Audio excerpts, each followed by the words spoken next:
I am fantasy and paranormal romance author Leslie Penelope, and welcome to My Imaginary Friends, a look behind the scenes of an author mapping the worlds in my head and making them a reality.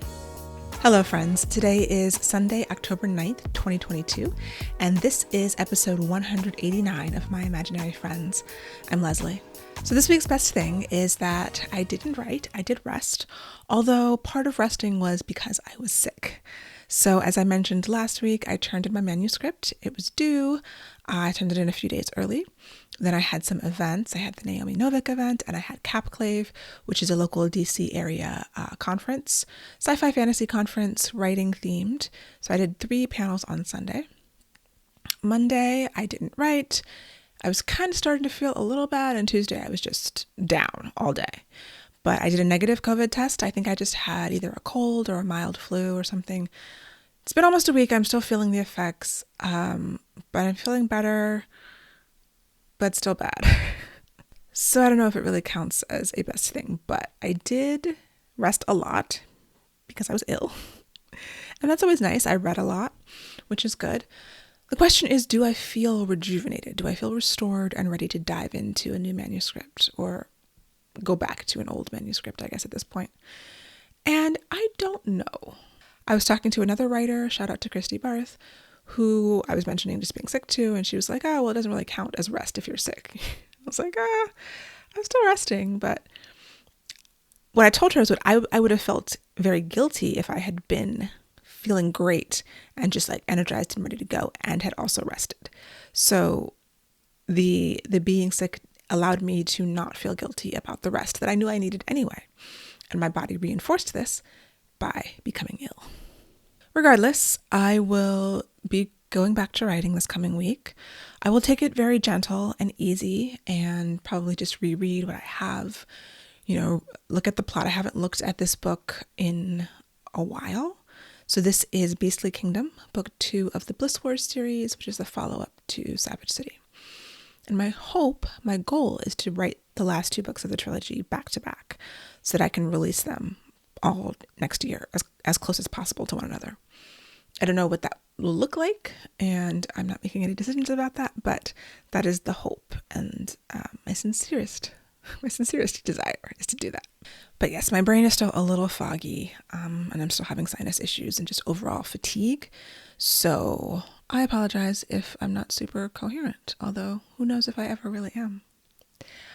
In other writing news or publishing world things news, I saw that there's a new free write coming on the market.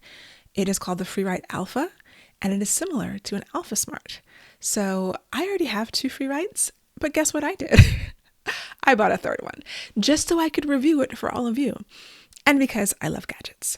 So the Alpha Smart and the Free Write are both different kinds of distraction-free writing machines where you can't get on the internet with them. I mean, technically the Free Write is on Wi-Fi, so you can back up your files and save them to the cloud, but you can't surf the internet. Do people say that anymore? Small screens, only 4 or 5 lines at a time so that you can't revise or edit. They're just for writing and drafting. I have my original Free Write. I have my Free Write Traveler, which I use all the time for first drafts. I also have my Alpha Smart, which is what I used before then. And I still use it sometimes when the Free Write needs to be rebooted for some reason, or it glitches, or the battery runs out. And it is inconvenient to charge it while I'm writing because of the position of the charging cables and the length and all of that. So I do still pull out the Alpha Smart from time to time. So the Free Write Alpha, this new version, slightly lower price, by which it's still $369 retail. Although if you get it on this Indiegogo campaign, this crowdfunding, it's about $100 cheaper or less depending on the time. There's early bird pricing, but there are steep discounts. But considering that an Alpha Smart is still $50-$60, on eBay, since they don't make them anymore, it's not really that good of a deal. The form factor seems to be very similar to the Alpha Smart as opposed to my Free Write Traveler, which is more of a clamshell, open and close, which I like actually. I like being able to close this and, it's very portable. It's very lightweight. I can open it up again and start typing very quickly. It's just the form factor. I have a whole video review of my free write, of both of the free writes that I have, and I will link to those in the show notes if you're interested. And I'll put a link to the Indiegogo for this new Freeride Alpha if you are a gadget person like me and just can't wait to get your hands on one in about a year or so. But definitely stay tuned. Whenever I get mine, I will do a review as soon as possible. I was lucky when I got my Traveler. I was one of the first people to do a review on YouTube, so my review got a lot of hits. And I got a lot of comments on it, people saying that it was helpful. And I did a follow-up a few months later. So I plan to do the same thing with this, and I'm excited about it. Another gadget that has recently come on the market is the Kindle Scribe, which sort of merges a Kindle Paperwhite with a Remarkable, of which I have both of those also. So Kindle, obviously, e-reader. My Remarkable is a tablet, but it is an e-ink tablet, and it is like writing on paper. So black and white, same kind of screen as the Kindle Paperwhite, which means no eye strain, which is why I like it, which is why I cannot read on my iPad and for very short periods of time on my iPhone. So this gives you a stylus and the ability to write and make notes in your Kindle books. And I haven't bought it yet because I'm considering waiting for Christmas, waiting for Santa to bring it to me for Christmas, because I really don't need it. Like, I have an iPad Pro and I have a Remarkable, and just like I don't need another Alpha Smart, I don't. But I just told you I like gadgets and I can't help myself. But this seems like more of a Christmas present thing, and I do have to, allow my family to buy me things for Christmas. So we will see about that in a few months, and I will do some kind of review on that when I get one. It has a larger form factor than the Kindle Paperwhite, so I'm just thinking about in terms of reading, is it going to be as convenient to hold or not hold, as the case may be, since I talked last week about me holding my Kindle and giving me problems with my, elbow and wrist and whatnot. So larger form factor. I know they had larger Kindles at one point. I think the DS was a big model. I don't know all of the Kindle models because I keep my Paperwhite basically until it stops working, and then I buy another one. But I am interested in seeing this. And, I don't like taking notes on the Kindle because the keyboard is terrible. Typing out things is awful. Worst keyboard in the business in terms of a touchscreen keyboard. So having the ability to write with the stylus, if it's good, is it going to be as good as the Remarkable, which is excellent, which I highly, highly recommend Remarkables. I do a lot of the worksheets that I do for plotting. Instead of printing them out all the time, I will transfer them to my Remarkable and fill them out there so that I'm saving some paper and also just keeping everything together. There's pros and cons to it, of course, but I really do enjoy using it for all kinds of note-taking. And if I get this Kindle Scribe and can do more note-taking in the Kindle while I read more nonfiction books on my Kindle, because I tend not to do that. If it's a nonfiction book, I will buy a paper copy just so I can highlight and make notes. And I don't write in books, but I do highlight sometimes. So we'll see. We'll see how I can fit it into my reading process, my note-taking and research process, and see how it works when I get one. I subscribe to YA author Erin Bowman's newsletter, and the most recent issue gave me a lot of food for thought. It was called "Does Pursuing Success Make Authors Unhappy?" And I will link to it, of course. She talks about what I call moving the goalpost, which is, I think, the hedonic treadmill, which is a term I had not heard before. And she, in turn, is quoting an article from The Atlantic that talks about success addicts choosing being special over being happy. So apparently the hedonic treadmill is a term psychologists have come up with for when satisfaction wears off almost immediately, and we must run on to the next reward to avoid the feeling of falling behind, which I always call moving the goalpost. Like, you hit that one thing, and then all of a sudden you have a new goal, which I think is normal, but meeting that original goal no longer is satisfying because you did it. Okay, what's the next thing? How can I push myself more? And at what point will I be happy? This came into focus for me last week when I was at Capclave, and I was on a panel with another author, and one of the questions was, how do you want to level up in your author career moving forward? And the author who went before me was like, I want to publish more books and also, get something optioned for TV and film. And it was the end of the day. I was tired, or else I probably would not have done this or said this. But when it was my turn, I'd get my answer, which is always, my answer for that question is, pushing myself, writing a story that I'm not sure that I can, that scares me a little bit. And then I was like, I think that being optioned for a TV and film is great. I've actually had that happen, and it doesn't really change anything because the chances of your book making it to a TV or a film are like 2% or less. So it's a great goal, but at the same time, it's kind of like, then it happened and you're like, ah. And I was like, sorry to burst your bubble or whatever. As I realized as the words were coming out of my mouth, I was like, this is a stupid thing to say. Like, why would I say that to someone? And I also said that my option has not been announced. I'm not really supposed to talk about it because it hasn't been announced. So who knows when it will be announced? Maybe many years in the future, maybe never, who knows? So, which is why I have not talked about it. So technically I'm not talking about it, but many authors have things optioned for TV and film. And yeah, most of them, the vast majority never make it onto the screen. Even if you get several stages, you can have scripts written, you can have producers attached, you can have directors attached. They just shelved, what was it, Batgirl or Batwoman, the movie, $90 million. They made the whole movie and we will never see it. And that happens not infrequently in Hollywood. So yeah, that's kind of a downer, right? And there was no need for me to say that. But in my defense, it had been a very long day after a long weekend. And I was probably getting sick even then. Didn't even know it. But the point is that is a goal for many authors. And if it hasn't happened to you, me saying, oh, it's not a big deal is being a jackass. Like I admit that was my fault. Because it's exciting and it's a big deal. And it's something that a lot of people aspire towards. And so then the next author was like, yes, and I want mine to be optioned and made. I was like, yes, you have to put the caveat in that, get it optioned and made. But even when things are made, a lot of times they suck, right? Like, how many adaptations of a book that you really liked did you watch? And it was like, I can think of many. And so yeah, it's like, yeah, it would be great if it was a good adaptation. So optioned and made and is actually really good and people like it. That's the trifecta, right? And how often does that even happen? Of the 2% of things that are made, what percent of them are good? But it's like every aspect of this career is like that. Oh, I just want to get an agent, and then I want to sell a book, and then I want to see it published and see it on the shelves. And then what about the next book? Now I want to hit the New York Times. And people on the New York Times are like, oh, I want to be number one in the New York Times next time. And then if you're number one in the New York Times, what's the next thing? I want to have my book made into a film that wins an Oscar.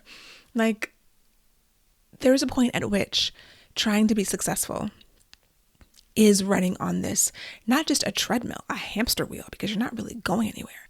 Like, you're getting places, but if you don't ever appreciate them, then what was the point?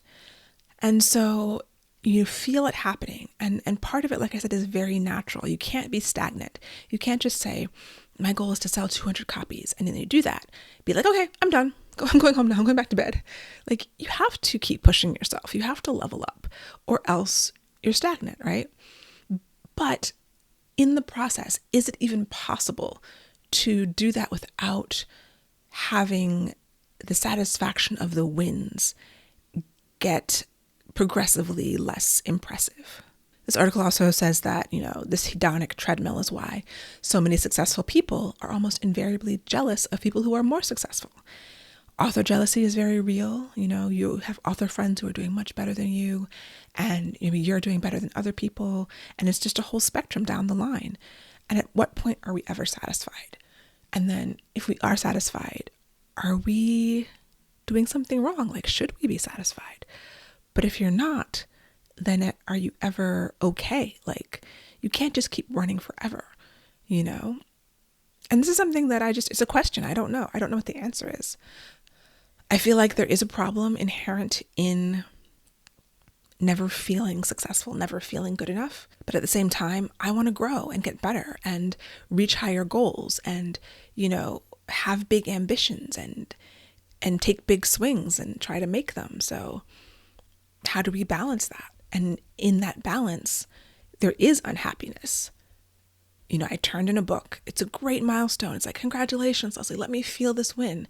I had my cheesecake. I celebrated to a certain extent, but I'm think 3 books ahead in my mind, like just planning, strategizing, thinking what's going to happen.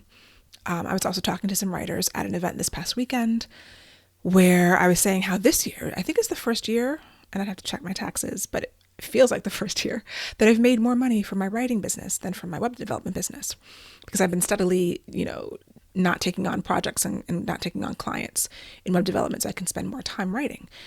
And that's great. It's like I was looking at the balance sheets and I'm like, wow, that's pretty amazing. But also, next year is not going to be like that, because I don't have another contract. My Orbit contract is 2 books. I will get some money next year, but book 2, the Black Towns book that I just turned in, won't publish till 2024. So a third of the money I get, the payment for an advance, my advance is split into 3 parts. Some are 4. Mine is 3. I got 33% when I signed the contract, which was last year. I will get a third of that money when the book is approved, like when the manuscript is approved. So usually that's after we've gone through the developmental edit, which might be this year, but it's probably going to be early next year. And then I get a third when the book publishes, which is 2024. And so it's, I'm happy about the advance that I got, but it's not going to make it.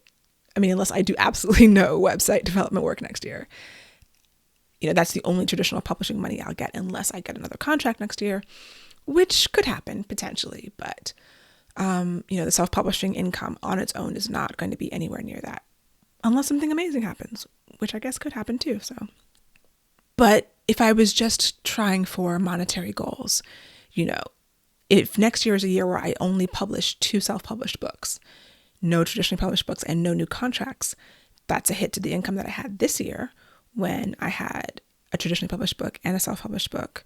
I did the audio deal.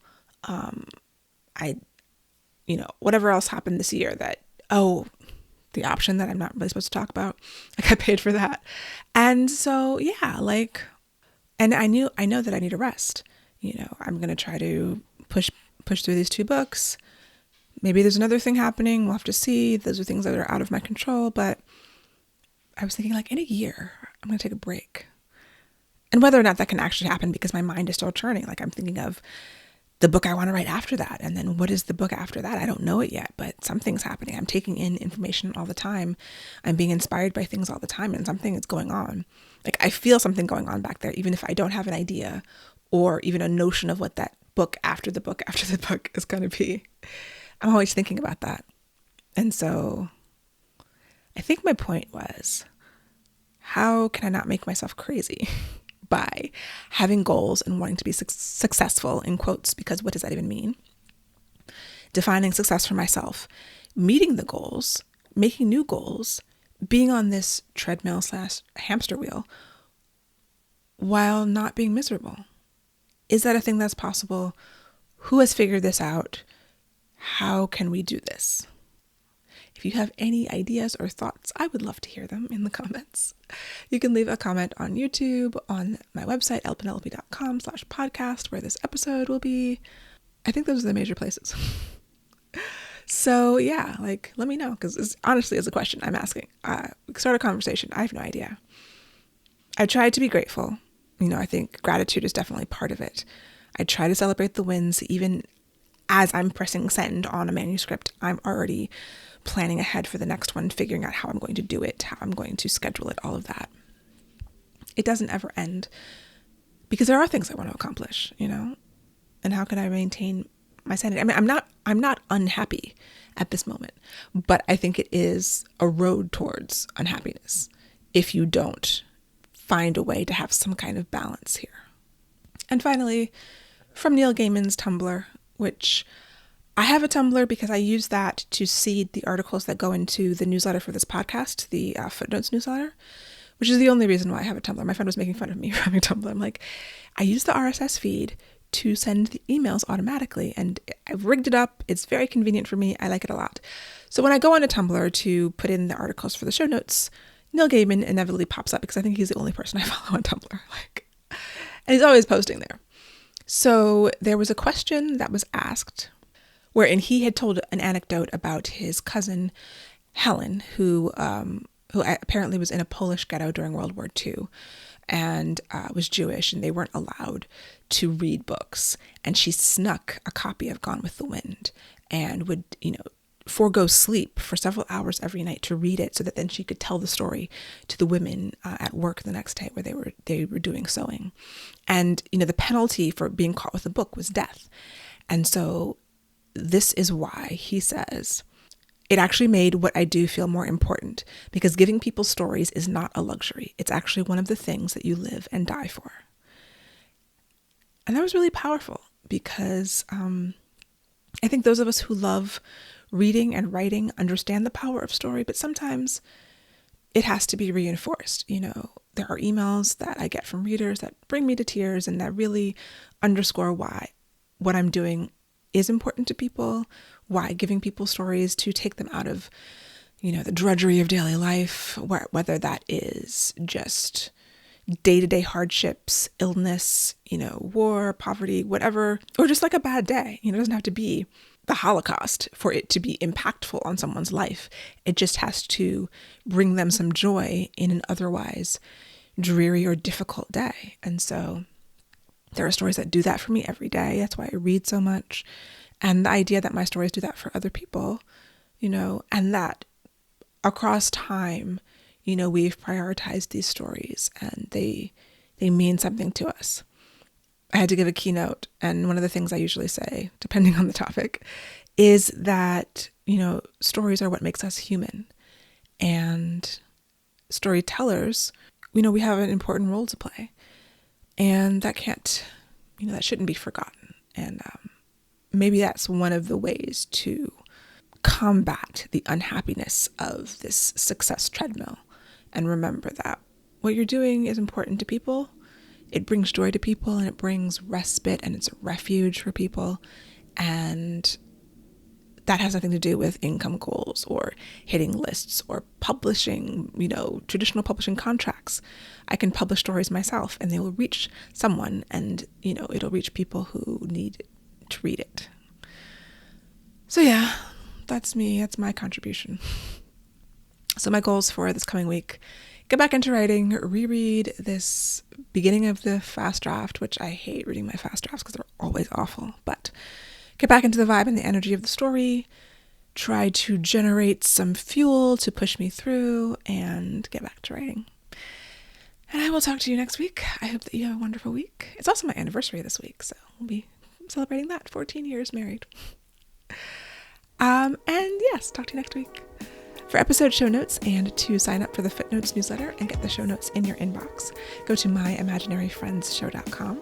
You can subscribe wherever you get your podcasts and watch the video episodes on YouTube.